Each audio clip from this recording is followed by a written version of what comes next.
Hello everyone, welcome back to my YouTube channel. My name is Govind Kunderia. और guys, इस video में हम बात करेंगे कि आईपीएस पीओ प्रीलिम्स से 2024 में जो मैं दिया था वो क्लियर किया था, और 2025 में जो भी नोटिफिकेशन आया है तो उसमें आईपीएस पीओ प्रीलिम्स कैसे क्लियर किया जाए इसके बारे में थोड़ी बहुत बात करेंगे। और अपने भी मैं जर्नी शेयर करूंगा कि आईपीएस पीओ प्रीलिम्स मैंने कैसे क्लियर किया था। आईपीएस पीओ मेंस भी दिया था पर आईपीएस पीओ मेंस में मेरा हुआ नहीं था, तो उसी बारे में हम बात करेंगे। तो ये तो अभी आपने देख लिया होगा कि अभी जो नोटिफिकेशन आया है उसमें जो फॉर्म फिलिंग की जो डेट है 1 जुलाई से 21 जुलाई है, और जो वैकेंसी है वो 5208, जो कि बढ़ेंगी। अभी दो तीन बैंकों ने रिपोर्ट नहीं किया है तो वो और भी अभी बढ़ेंगी। तो वो तो सब ठीक है, वो तो बात की बात है, पर इससे पहले भी आपको पेपर क्लियर करना पड़ेगा, प्री क्लियर करना पड़ेगा, मेंस क्लियर करना पड़ेगा, इंटरव्यू वगैरह भी क्लियर करना पड़ेगा, उसके बाद आपको वो मिलती है। तो उससे पहले हम प्रीलिम्स क्लियर करने की, उसके बाद मेंस की बात करेंगे, उसके बाद इंटरव्यू की बात भी करेंगे। तो हम प्रीलिम्स के बारे में बात करते हैं कि प्रीलिम्स कैसे क्लियर करते हैं। तो इसमें जो सब्जेक्ट आती है वो मैथ, रीजनिंग, इंग्लिश आते हैं। और इसमें जो सबसे वीकेस्ट सब्जेक्ट थी मेरी वो इंग्लिश थी। तो मैं सबसे पहले इंग्लिश से शुरू करता हूँ कि इंग्लिश मैंने कैसे स्ट्रॉन्ग की। तो इंग्लिश को स्ट्रॉन्ग करने के लिए मैंने कई बार ग्रामर पढ़ने की कोशिश की, जैसे कि वो Nimisha Bansal ma'am and Neetu ma'am जो भी पढ़ाती हैं ये। तो सबसे बोरिंग लगा मुझे इनका, सबसे जो ऐसे पढ़ाते हैं। तो फिर मैंने खुद से अपनी स्ट्रेटेजी बनाई थी कि कैसे पढ़ना है कैसे नहीं पढ़ना है। तो मैंने द हिंदू पढ़ा सबसे पहले। द हिंदू का जो भी जो मुझे इंटरेस्टिंग लगता था मैं वही पढ़ता था द हिंदू में। तो क्या बोलते हैं, एडिटोरियल पढ़िए या कुछ और पढ़िए। और एडिटोरियल इतना इंटरेस्टिंग नहीं आता है शुरू शुरू में, अगर आप पढ़ोगे तो इंटरेस्टिंग लगेगा भी नहीं, तो वो बोरिंग लगेगा, फिर आप उसे छोड़ दोगे। तो आपको जो भी इसमें इंटरेस्टिंग लगता है, मुझे सबसे ज्यादा इंटरेस्टिंग लगता था स्पोर्ट का। स्पोर्ट पढ़ता था मैं, उसके बाद मुझे थोड़ा बहुत रुचि आई तो मैं उसके बाद एडिटोरियल भी पढ़ता था और फ्रंट पेज भी पढ़ता था। अभी मैं फ्रंट पेज एंड एडिटोरियल और स्पोर्ट भी पढ़ता हूँ, और बिजनेस न्यूज ये भी पढ़ लेता हूँ मैं। तो इस तरह मैं न्यूज द हिंदू पढ़ता था, जिससे मेरी कॉम्प्रिहेंशन स्किल अच्छी हुई।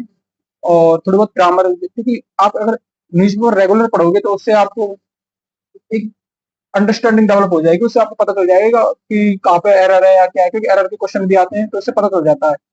और इसी के साथ मेरी वोकेब भी अच्छी होती गई, क्योंकि वोकेब के लिए मैं क्या करता था कि द हिंदू में रोज जो वर्ड आते थे उन्हीं को मैं, मतलब जो नए वर्ड आते थे उनको मैं लिखता था उसमें, और उनको एक नोटबुक बना रखी थी उसमें रोज लिखता था, और उनको रिवाइज भी करता था। तो एक दिन मतलब ऐसे लिखते लिखते रहते हैं ना, तो इससे ऐसा होता है कि वो वर्ड ही रिपीट होने लग जाते हैं, तो इससे वर्ड, सारे वर्ड याद हो जाते हैं, मतलब मैक्सिमम वर्ड याद हो जाते हैं। तो इस तरह से इंग्लिश का वो था। और फिर ग्रामर भी आती है, क्योंकि जो इंग्लिश होती है वो कॉम्प्रिहेंशन एंड ग्रामर, थोड़ी बहुत ग्रामर भी आती है। ग्रामर के मेनली एरर वाले क्वेश्चन ज्यादातर आते हैं। तो ग्रामर के लिए मैंने निमिषा मैम का जो परफेक्शन वैसे वो करने की कोशिश की, उसकी दो एक क्लास ली थी मैंने, पर वो मुझे सबसे बोरिंग लगा था तो मैंने वो छोड़ दिया। उसके बाद मैं नीतू मैम की बुक लेके आया था, एक इंग्लिश की वॉल्यूम वाली। और उसके जो उसमें भी बहुत सारे चैप्टर होते हैं, तो हमें सारे चैप्टर नहीं पढ़ने होते हैं, उसमें कुछ चैप्टर ही सेलेक्टेड चैप्टर पढ़ने होते हैं ग्रामर के लिए। तो उनके लिए उसमें मैंने नाउन, एडजेक्टिव, प्रोनाउन, ऐसे कुछ चैप्टर थे जो ग्रामर के, ये चैप्टर मैंने पढ़े, सब्जेक्ट वर्ब एग्रीमेंट वगैरह। सिर्फ ये चैप्टर मैंने 4-5 बार रिवाइज किए होंगे, और इससे मेरी इंग्लिश ठीक ठाक हो गई। तो मैंने, आप देख सकते हैं मेरा आईपीएस पीओ का स्कोर देख सकते हो ये, जिसपे जिसमें मैंने स्कोर इंग्लिश में स्कोर किया है 19.25 मैंने इंग्लिश में स्कोर किया था। तो ये अबव एवरेज था, ठीक था, क्योंकि इंग्लिश में सबसे वीक थी। अगर आपको मैं इससे पहले वाला स्कोर दिखाऊंगा तो उसमें बहुत ही कम स्कोर आया था, इंग्लिश की वजह से ही मेरे एग्जाम रुक गए थे, पर अब की बार मेरा इंग्लिश में ठीक आए थे इसमें। उसके बाद आता है मैथ। मैथ यूजुअली, मतलब जो हम पढ़ के आते हैं वो, और जो कंपटीशन की मैथ है बिल्कुल भी डिफरेंट होती है बिल्कुल। तो इसके लिए आपको दोबारा से पढ़ना पड़ता है मैथ को। तो मैंने मैथ की जब शुरुआत की थी तो मैंने कौशिक महंती सर की यूट्यूब पे वीडियो आती है, वन वीडियो वन चैप्टर के हिसाब से, पहले वो वीडियो डालते थे, तो उन्होंने, तो मैंने वहां से कंप्लीट मैथ पढ़ी थी। उसके बाद प्रैक्टिस के लिए मैंने उनका बैच भी, संभव बैच, परचेज किया था, और उससे मैंने प्रैक्टिस की थी। लेकिन ये सब करने के बाद भी उसमें क्या है कि कुछ आपको सेल्फ स्टडी भी करनी पड़ेगी। अगर आपको लगता है कि सिर्फ टीचर का कोर्स खरीदने से सिर्फ एग्जाम क्लियर हो जाएगा, तो ये बिल्कुल भी गलत बात है। आपको अगर एग्जाम क्लियर करना है तो आपको खुद को भी पढ़ना पड़ता है। और उसके लिए अगर, जैसे कि मैथ को स्ट्रॉन्ग करने के लिए अर्थमेटिक वगैरह और डीआई वगैरह तो पढ़ना ही है, पर इससे पहले भी आपको खुद को कम से कम 1 से 25 तक की हुए आनी चाहिए। और कम से कम 50 से 60 तक, मुझे 60 तक आते थे, आपको कम से कम 50 तक स्क्वायर आने चाहिए, और 60 तक आते हैं तो जितने आते हैं उतनी अच्छी बात है, जितने हमको आते हैं। और मैंने 30 तक टेबल याद की थी। आप जितना आप हो सकता है उतना टेबल याद करें, 25 तक तो मिनिमम करते ही हैं ज्यादातर। एक टेबल याद होनी चाहिए, और जो परसेंटेज वैल्यू होती है, फ्रैक्शन वैल्यू होती है, वो सब याद होनी चाहिए आपको। वो अगर आप जिस एजुकेटर से भी पढ़ रहे हो तो परसेंटेज टॉपिक स्टार्ट होता है तो उसमें वो शुरू में वो परसेंटेज वैल्यू दिखाते हैं, तो वो ये सब करने के बाद आपको प्रैक्टिस करनी है और इस तरह से मैथ इम्प्रूव हुई थी। और जो मैंने मैथ में स्कोर किया था, मैथ में मैंने 20.25 स्कोर किया था आईपीएस की प्रीलिम्स में। इसके बाद आई थी रीजनिंग। रीजनिंग जनरली इतनी कोई वीक किसी की होगी नहीं, अगर होगी तो वो प्रैक्टिस के साथ स्ट्रॉन्ग कर सकता है। तो मैंने जो रीजनिंग की, रीजनिंग को स्ट्रॉन्ग पढ़ शुरू में अगर मैंने बैंकिंग की तैयारी की तो इस रीजनिंग के लिए मैं अंकुश लामा सर, पुनीत सर, इन दोनों से पढ़ा था। मैंने प्रीलिम्स की रीजनिंग ज्यादातर मैंने अंकुश लामा सर से ही पढ़ी थी और मेंस के लिए मैं पुनीत सर से पढ़ा हूँ।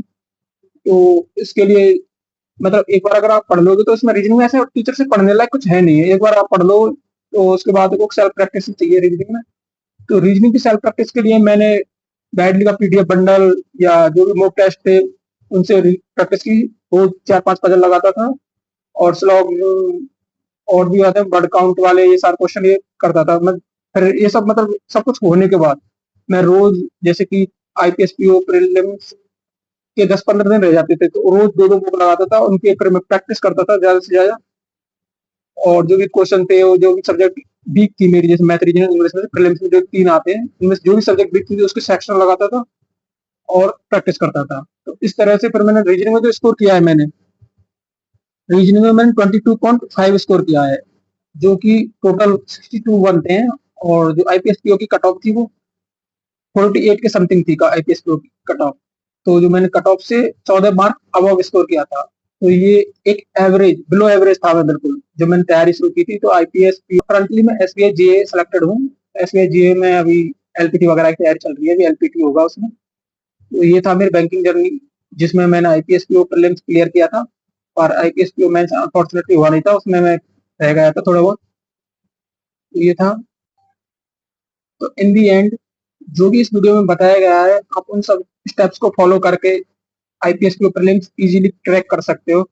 और next video IPS PO mains के बारे में होगी, तो आप कमेंट कॉलम में बता सकते हो, आपका कोई भी जो डाउट हो कमेंट कर सकते हो, मैं स्पेसिफिकली आपको रिप्लाई करूंगा जो भी आपका क्वेरी होगी उसकी।